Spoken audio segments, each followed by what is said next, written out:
All right. So let's do it, huh? So these are... So I 5-0'd my stage 2 of part Group A of the Grand Prix over the weekend. And I played them off stream, and I wasn't recording while I played them because I knew if they were good, I could do a replay review like this after. And it's harder to focus when there's other things going on and I'm talking to chat or trying to articulate my play. So we're gonna look at them after the fact. I'm skipping one of them. I don't think it's worth going over. I kind of just ran them over quickly. All 4 of these games were like, I think these are genuinely like, these first 3 especially are really, really good. The last one's good too, but these first 3 are stellar.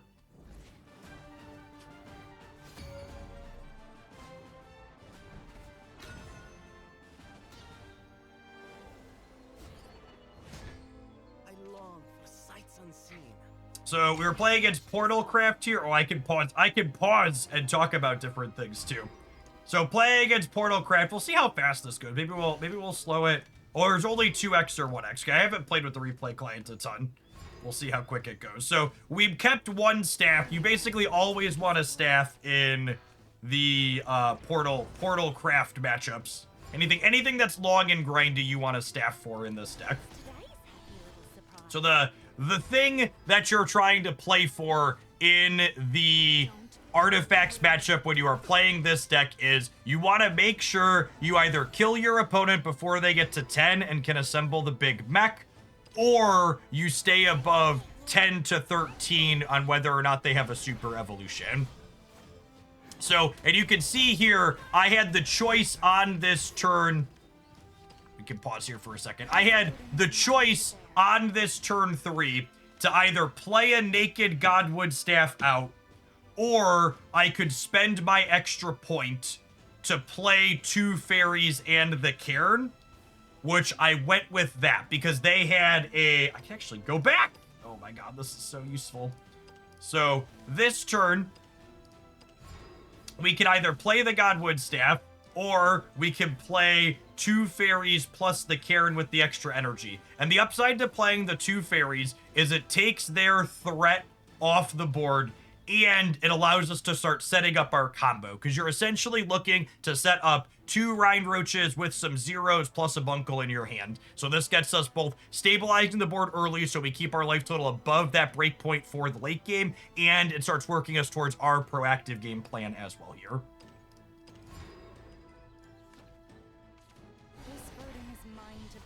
This Forestcraft deck plays out like a combo control deck where you are looking to proactively make trades in the early game to keep your life total high while you build towards your eventual combo.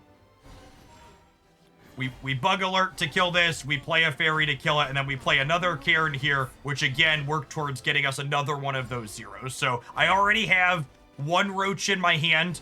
Godwood Staff is a virtual second copy of Roach once you get it into play. And then I've got 2 zeros here, so we're kind of just looking for a Bunkle at this point. So there's another Roach here.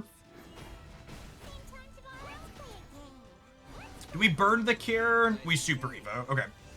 Or we regular Evo. So we could have used the cairn to trade there with these.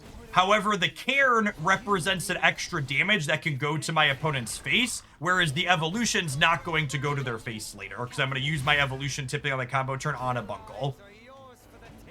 An opponent is using their evolutions aggressively as well to make sure that their life total stays high in this spot. And now I assume we're going to use Lily to clean up this 4-3. No, we're just evoing again and getting the Godwood Staff down. Yeah, that makes sense. So at this point in the game, like I said, we're kind of a multi-card combo deck, and we have most of it at this point, but we're still missing the Bunkle. So I'm getting the Godwood Staff down here to prioritize drawing more cards to find us that last missing piece of our puzzle.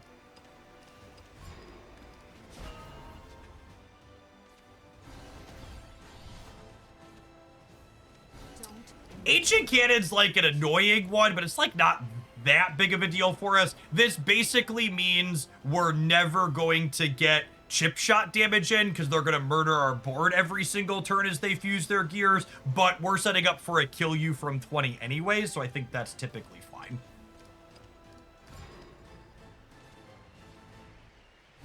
at this point, we just need to play through some cards and make some churn while trying to brick as few draws as possible. Now, we are in a position, this is a decision point that I usually make, but I have mixed feelings on in this particular spot is I could have spent a Deepwood bounty to not burn a card next turn on my draw, because you can only have 9 cards in your hand.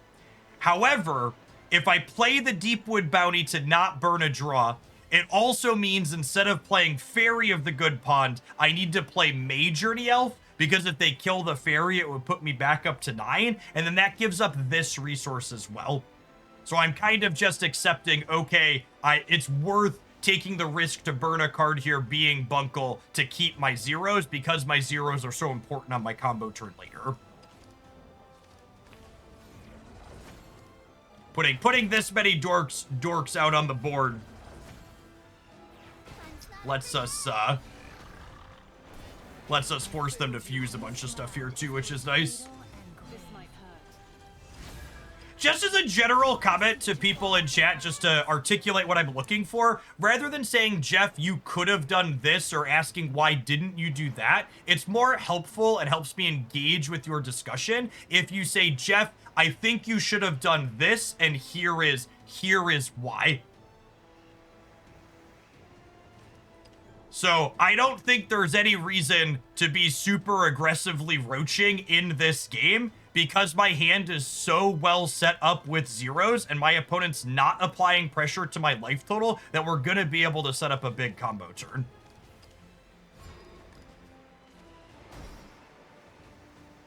Aaron comes down really clean here, puts us back up to 20, stabilizes the board, clears their 7/7 out. It also means we don't overdraw here.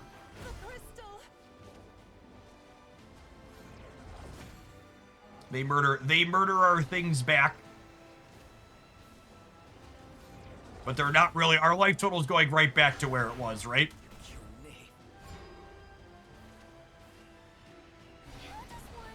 And now we just start playing out some cards here so that way we can lily our way through their board. And again, we lead on this to work up our combo here and not overdraw. We get down to 6 cards in hand here. We burn the Cairn to trade this off. And now we get second Godwood Staff down to really start churning through our deck. We're 19 cards in with no Bunkle at this point, which is unfortunate.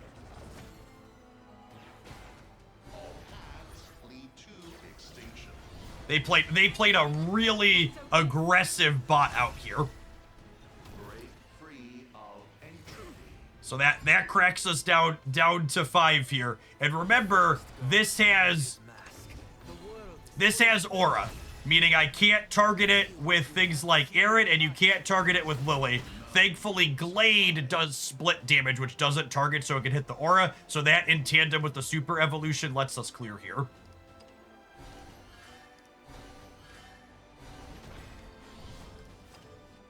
And now this is really important. I want you to look at what I'm actually. I want to start this turn over so we can talk about what they're doing here.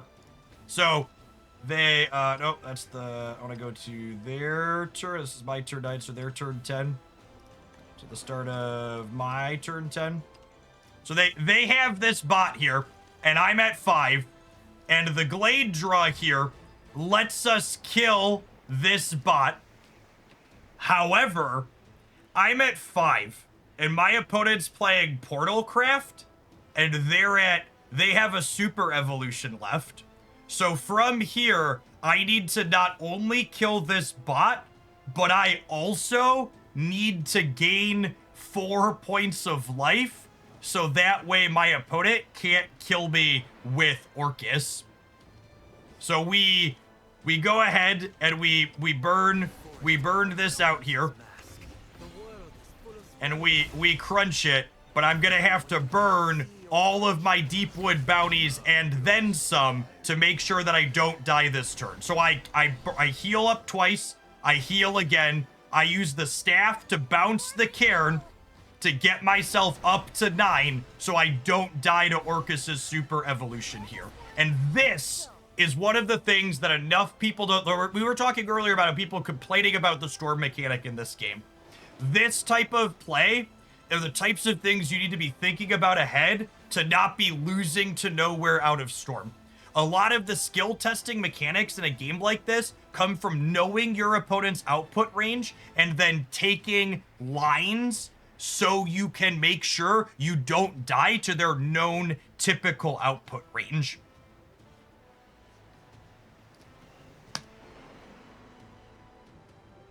I think a lot of people would have died to Orcus the next turn here, because they wouldn't have recognized how important it was to get up above this breakpoint. So because I made a point, to get to where we were,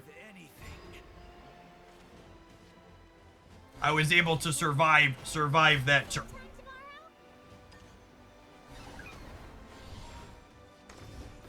And now we have to super evo here, and we have to get scrappy, because I used my zeros to not die, I have to make sure that... Or did I kill them from here?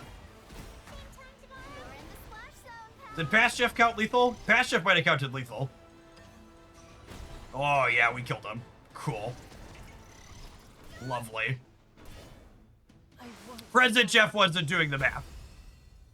Cool.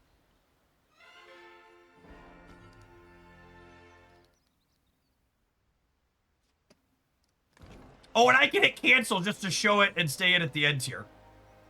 Yeah, I think that's a really good example of like knowing what you're playing to and knowing what your opponent's output range is, and then taking appropriate game actions to live through it.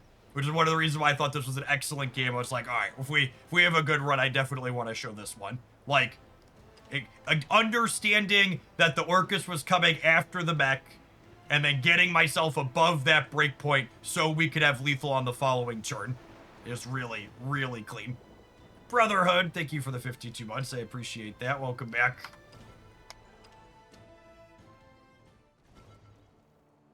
Yes, people love simplifying the game to flowcharts, but that type of stuff, exactly. Agree. All right, and then this is another Portalcraft matchup, but I believe this person was on Puppet, so it's a very different matchup despite being the same class. You opening mulligan in a similar way, you're still looking for Glades and Godwood Stabs in this matchup. We have much to discuss. This opener is quite clunky here, so this type of opener is clunky in the beginning, but it's very good in the long run, because Baal ends up being a 0 for you, is essentially what it boils down to. Karen's not a terrible pickup because it gives us something proactive to do with our energy early. The Lovestruck Puppeteer does not give you insight into what your opponent is playing. It could be artifacts still. A lot of them splash this, just it's a good bit of generic interaction. It's not until you see something like the Puppet Lancer that you really know which puppet archetype you're playing against. I assume we Karen here to keep my life total high, because again, regardless of which build they're playing, you want to keep your life total higher in this matchup. And then the Puppet Lancer plus the Puppet Theater, this tells me that we're playing against dedicated puppets at this point. And then the Glade gets to come down here and absolutely stabilize the board for us, which is great.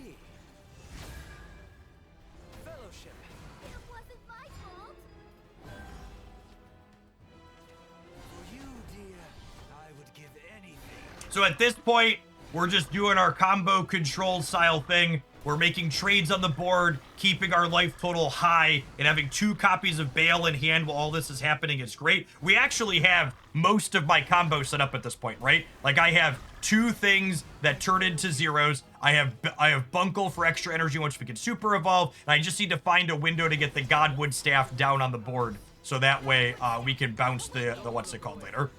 And you can see here again, this is a similar choice to what I made in the last matchup. I'm using my evolutions very defensively to keep my life total high, because you need to keep your life total up so you don't die to their copies of Orcus. You need to make decisions to make these trades proactively early so you don't get blown out.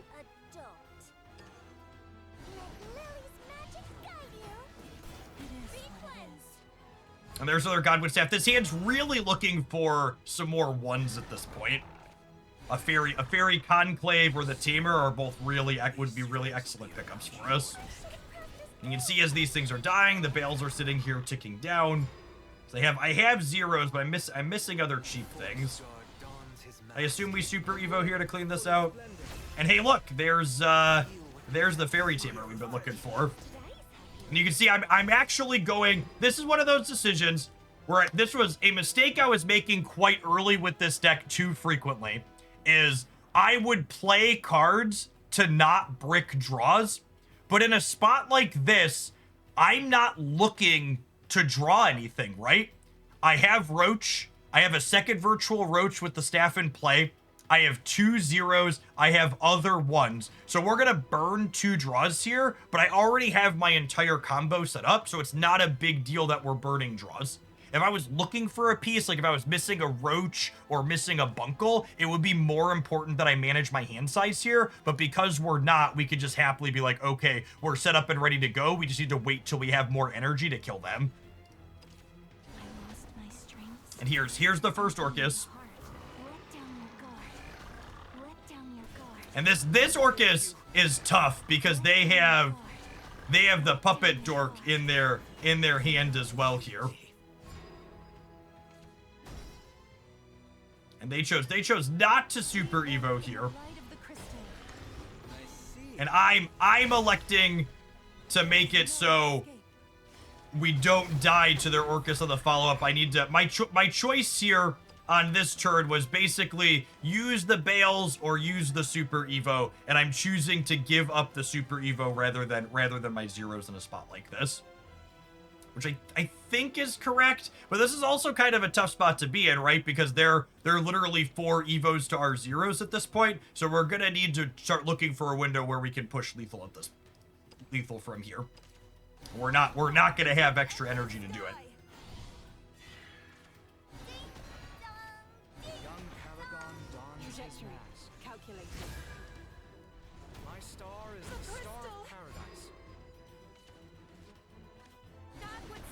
So Godwood Staff on the opener here means I'm not killing them this turn.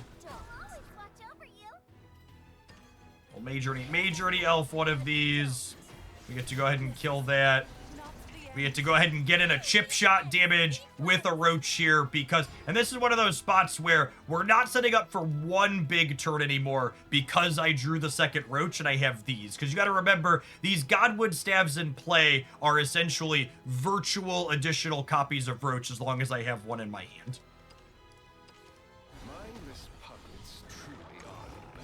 Here's Liam with his Evo.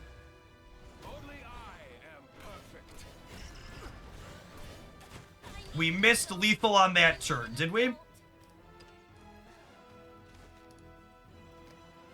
You think there was lethal here?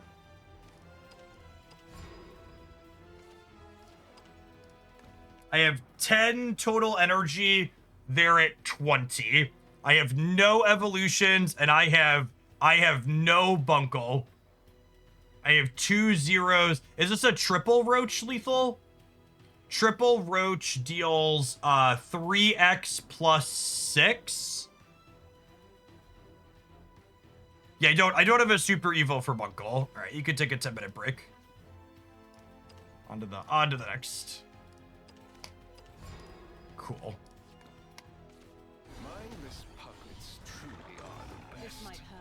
That's the experience of making content with this deck live, is people constantly telling you miss lethal and then being wrong at least half of the time.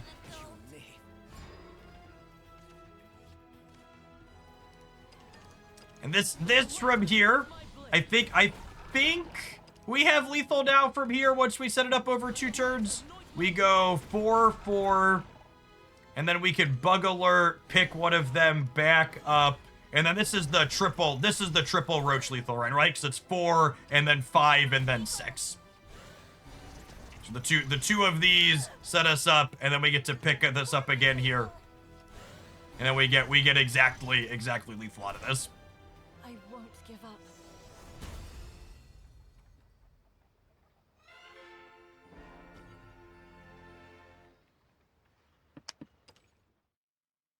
All right, so that was round 2.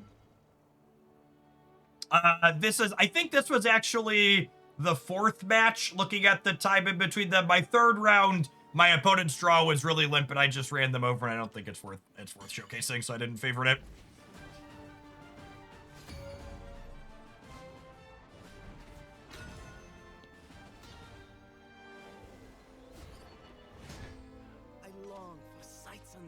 So, I think Abyss is actually the hardest class in the game right now to mulligan against, because there's a pretty split presence between people playing the really aggressive Abyss builds where you have to mulligan to not die, and the people playing the grindy builds where you really need Godwood Staff and Glade to go long.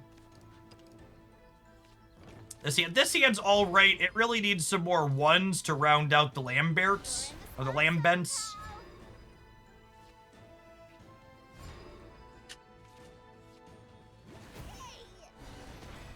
No play on 1 usually implies that they're the bigger build. And then the bell ringer kind of confirms that they're the bigger build. So once they play bell ringer here and I top deck Godwood Staff, this was easily the best draw in my deck. Do you think Abyss is more split than Dragon between aggro? I think just nobody plays Dragon. Dragon's just not a very good class. I think the rare time when you play against Dragon, it's usually aggro.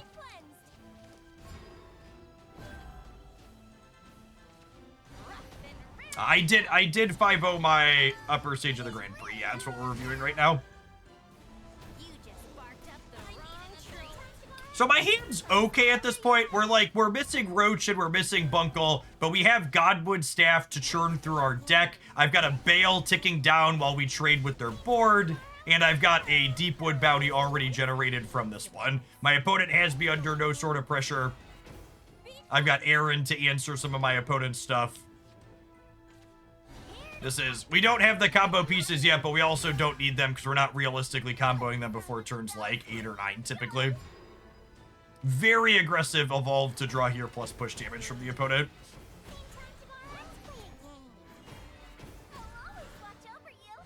We're actually in a little bit of an awkward spot here.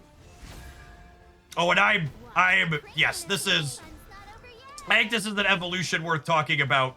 So, I didn't have anything else to do with my resources this turn, and I'm still sitting on 4 evolves to their 2. So I elected to use my evolution to allow us to push the Occult Hunter off of the board.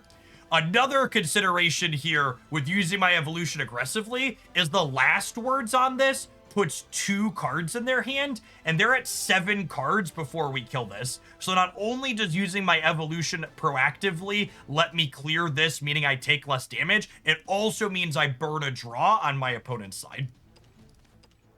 So 3 big considerations there. The evolution delta that we have, the what else am I doing with my resources for the turn, and breaking a draw on their side.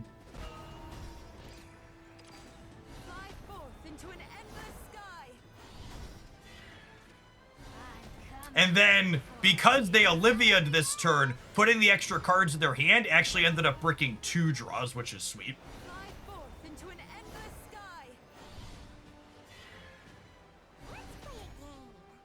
I forget if I super evo'd here, did I? Yeah, I think this is fine. It puts us at parity or a little bit behind with the evolutions, but it puts a lot of pressure on the board and demands that they answer it. Like have Medusa, or they couldn't Cerberus because they didn't have a point. They unfortunately have the Medusa, but Aaron goes back and forth with that.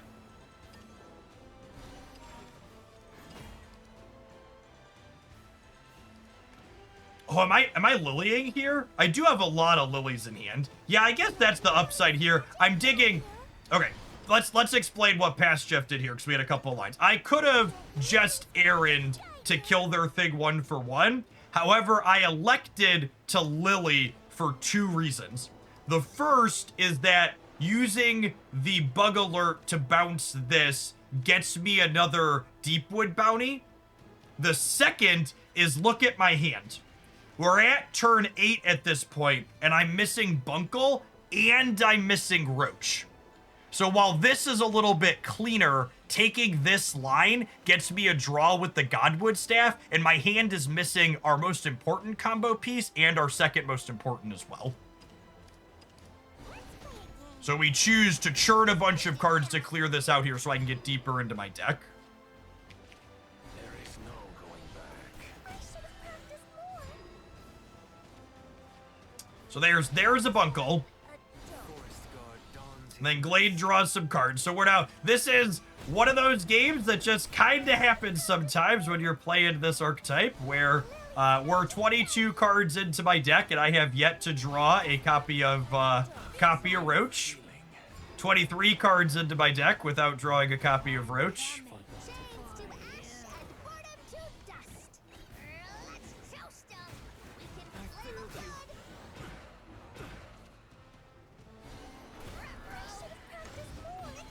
So they are pushing a bunch of damage here.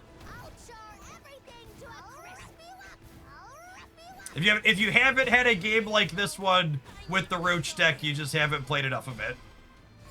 All these games always happen eventually.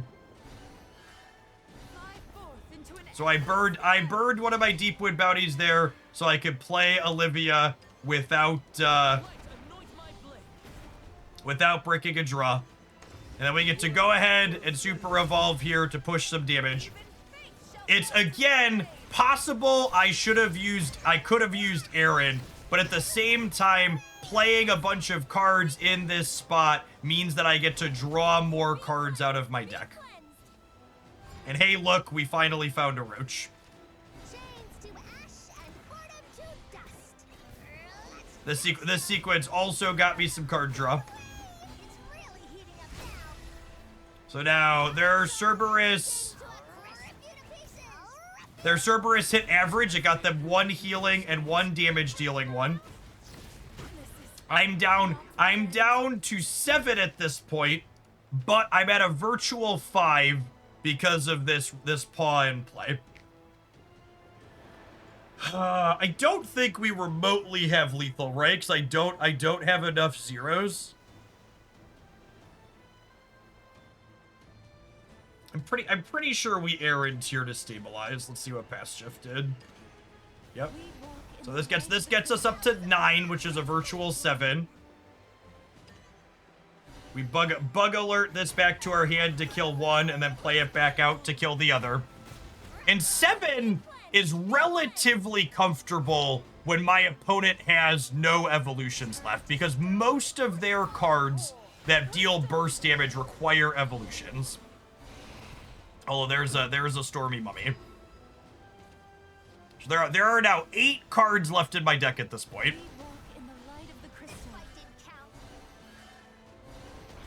And I go ahead and I play the carrot out here just to gain some more life. Stabilize the board a little bit. I'm going to burn my last evolution to clear their 2/2 off and to make my ward unit a little bit bigger. We get to draw a couple more cards, which means I'm going to brick 1 draw next turn. Mukon here lets them clean out my 8/8, so not really rewarded for what we had. We're out of evolutions at this point. We burned a Roach for being overdrawn there. That burning the Roach in that spot feels kind of bad, but ultimately it's like not that big of a deal because each of these stabs in play are a virtual copy of Roach. They're a Roach if we need it. Could I have killed them from this spot?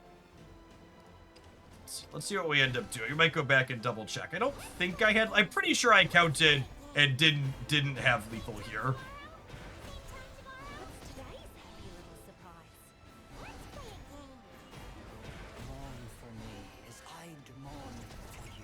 And this here, I elected to go ahead and just get a Roach. I elected to go ahead and just get a Roach hit in here and bounce it back. Because 1, I want to put damage on them. But 2, there's only 4 cards left in my deck. So overdrawing with the Godwood Staff is pretty bad. Let's do a quick double check and make sure Past Jeff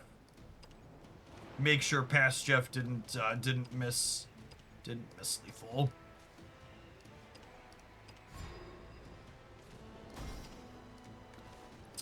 So I don't have extra energy from Bunkle. We have 10 total. I have 2 zeros and a 1. Triple Roach requires 9 energy, and it deals 3x plus 6, where x is the number of cards you play before your first Roach. So I can play 2 zeros plus a 1, which is 3. So 3 times 3 is 9. So this turn does 15 on the Roaches plus a 16th with here. I'm two short of lethal on a 3 Roach play. On a 2 Roach play, you do 2x plus 3, and I have 4 extra energy.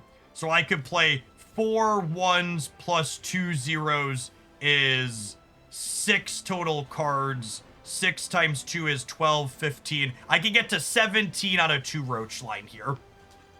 Because we could play 6 cards before the first Roach, which is 12 Roach damage, plus 3 is 15. No, it's only 16 again. So we're short there either way.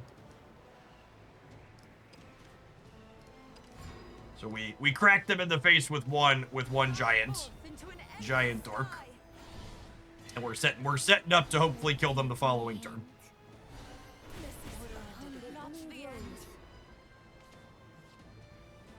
We draw the Bunkle.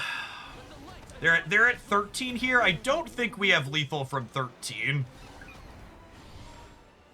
I think this is again just like tap them with a pretty sizable Roach.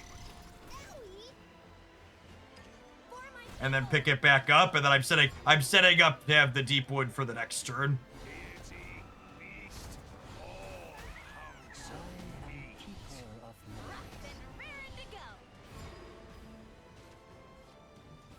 They dead from 9 here? I don't think so.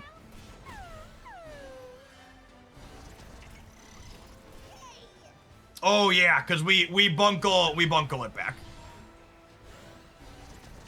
And then we have 2 over because we have 1 from the Kieran as well. Yeah, we effectively have the 2 Roaches, but you don't get the extra play on the earlier one.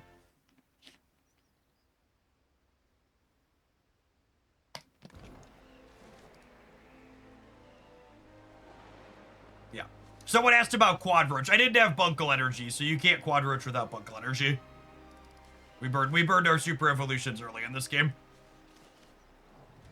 But yeah, that was really wonky one because we didn't have a Roach until we were like almost 30 cards into our deck. And at that point, we had burned resources in a way that when we found the Roach, we couldn't 20 them with it because we had to kind of spin our tires to keep alive with the way they had applied pressure. Yeah, I thought that was one of the more neat games of Shadowverse I've played. Just like two cards left in deck, burned through most of our resources. And then I was 4-0 after that win, locked for the upper part of the bracket. And then got to play against Runecraft for the 5-0.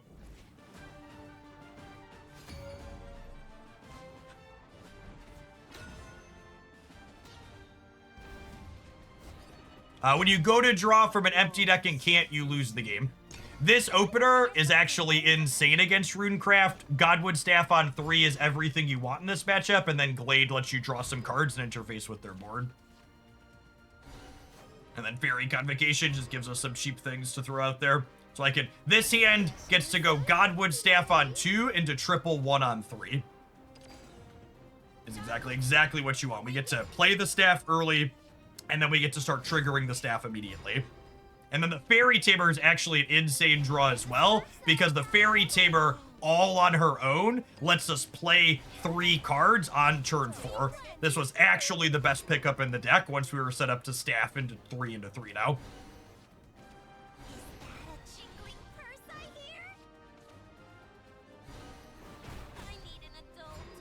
And then we get to very cleanly pressure their face here a little bit. We go Fairy Tamer into clear the Ruby into crack you in the face for 2.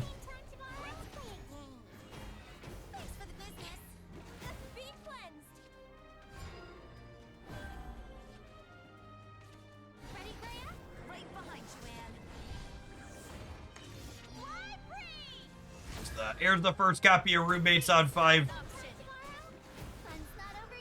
And then Glade's such a clean answer to the Roommates on curve here. We have to burn a draw to do it, unfortunately, but we're definitely happy to do that. Our hands also already got a staff, a roach, and a bunkle, so burning a draw is not a huge deal. May wings be at your back. This homework's too hard. Them burning their Evo to take this trade is really, really good for us. It's one less Anna trigger later. And then from here, we kind of just want to churn through getting stuff into play so that way it can die to make Bale cheaper, and it lets us draw cards with the Godwood Staff. So just fill the board. We're working towards our 0. We're putting pressure on them.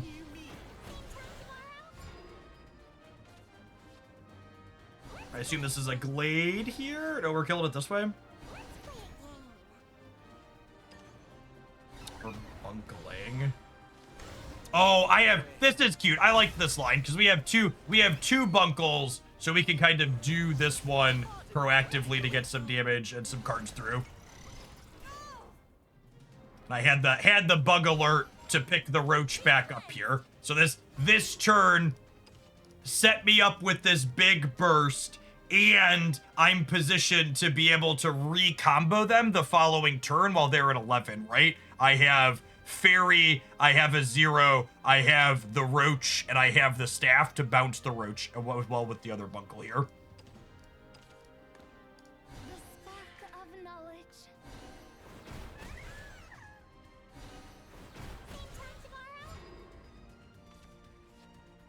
Do they die from here? Dons his mask. I didn't miss lethal, did I? They're at 15. I think I was held from lethal by the fact that I can't throw my fairies away, right? Because I could play Bale, bunkle, bounce it. I killed them with the evolution on the roach. I have 9 energy.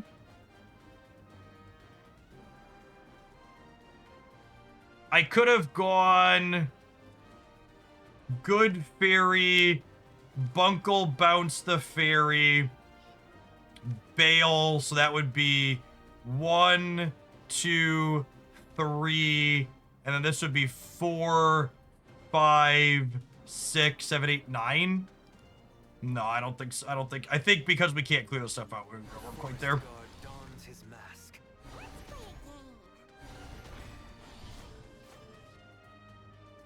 And a busy weekend, you need more card release videos, just the first one. There are 3 different card spoiler review videos up on the Shadowverse YouTube channel. This is honestly one of the best feelings in the world when you're playing against this Runecraft deck, is when they have to dimensional climb before they do anything else for the turn. You're like, all right, we got them on the ropes. They're in a corner. They're kind of flailing here.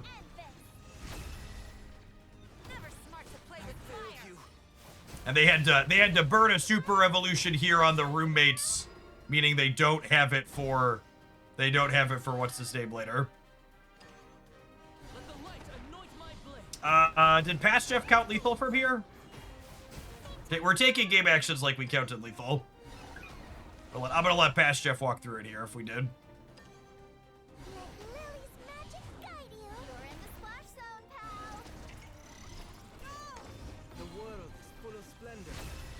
Oh, I know what happened here. I wanted to go back and count this one. You want a relatable moment for some of the people at home. My 11-year-old walked in when it switched to my turn. And I started taking game actions without going through it. So I'm pretty sure I'd be surprised if we don't have them dead from here. So this is turn 9. I have 13 points worth of energy. And we're going for a double roach kill from here. Actually, was it a triple roach? The better play. Triple roach means I could only play.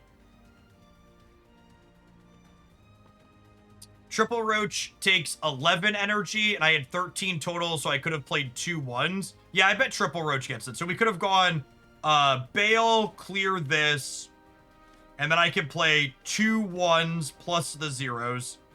So that would have been 1, 2, 3, 4, 5. And then the roaches would have been 6, 7, 8. Which that's lethal on its own. Plus I would have had 1 from the super evolution. Oh, actually, if I want to get the point from the super evo, the Bale goes here and then this kills this. Yeah, so I did miss lethal here. The triple roach was lethal because triple roach is 3x plus 6. And my x was 5, right? I would have had 1, 2 zeros, 2 1s. The bunkle is 5. So that's 15. I would have done 21 with the roaches plus a 22nd point from here. Yeah. How many more turns does this game had? Only 2 more. All right. And there was thankfully no justice in the world. And we ended up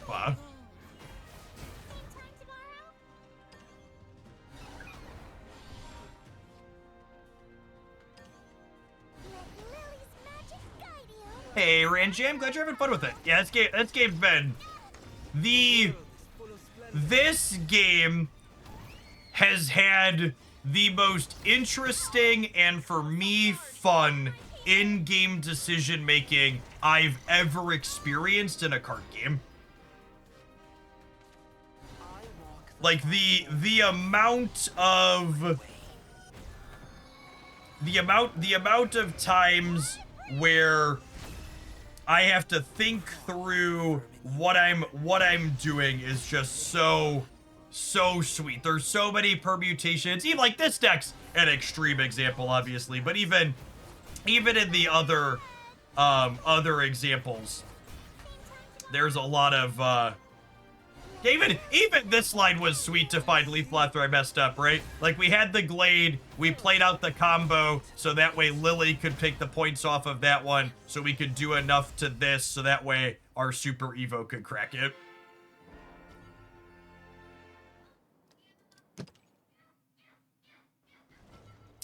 This deck has been the one that I really love because I always walk away from the games just like, there were so many good puzzles in those games.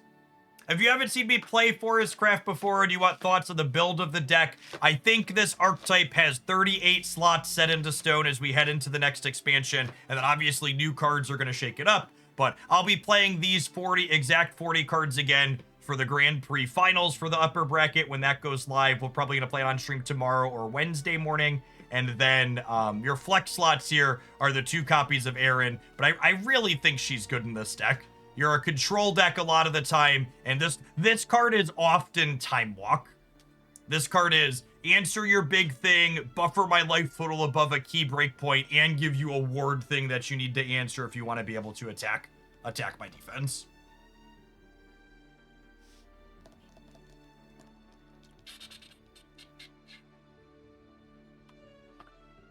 Wondering if the new legendary deck set will replace Erin. So I've been doing day-to-day card reviews on the YouTube channel, but the let me find the link here real quick. The card I am most excited for in the card I am most excited sorry for the Jeff Echo. It's up here. I got a picture here. The card I am most excited for Roach combo is this one. Garden's Allure is a big pickup for this deck. So this card can fuse with Forestcraft cards in your hand. And then if you play it, it can draw a card, and if it's fused, it draws 2. But fusing simply means you can merge other forest craft cards into it. So basically, as long as you have this card in your hand, you can guarantee that you're never overdrawing unless you're happy with absolutely everything in your hand. And then in the games where you're not in danger of overdrawing,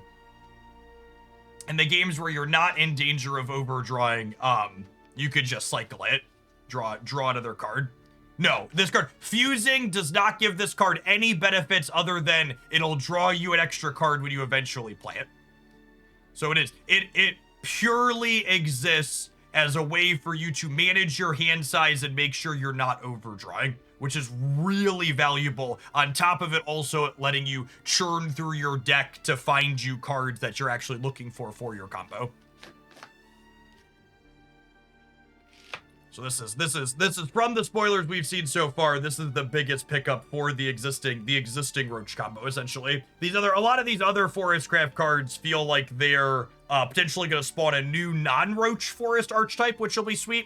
Forest Craft, I think, is one of the only crafts in the game right now where there's only one deck that's remotely competitive. Most of the rest of them have like two pretty distinct ones.